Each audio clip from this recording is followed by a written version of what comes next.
Palestinians mourned as they searched through rubble following an airstrike on a Gaza school for displaced families. Israeli forces stepped up bombardment across the Gaza Strip and ordered more evacuations, creating a fresh wave of displacement from northern Gaza, to which Palestinians fear they will not be able to return. The IDF said in a statement that it had taken steps to mitigate the risk of harming civilians, including using precise munitions and aerial surveillance. Palestinian rescue workers say at least 14 people have been killed and dozens of others wounded in an Israeli strike on a UN-run school that was being used as a shelter for displaced people.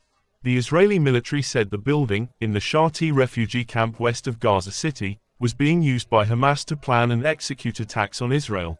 The military said it took steps to mitigate the risk of harming civilians, including using precise munitions, aerial surveillance and additional intelligence.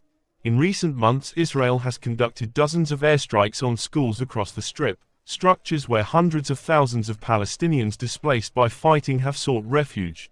The United Nations said in September that around 85% of all schools in Gaza have been hit or damaged, with many requiring major reconstruction work to be functional again.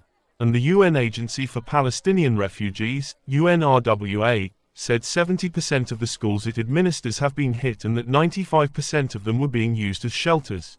Israeli airstrikes on a residential area close to the Roman ruins of Lebanon's Baalbek destroyed a historic building, leaving extensive damage in the surroundings. Footage showed the streets near the site of the historic Al-Manshiyah building littered with debris, as several shops and the historic hotel were also damaged in the strikes, a witness said. More than 3,000 people have been killed in Israeli strikes on Lebanon over the last year, the vast majority in the past 6 weeks.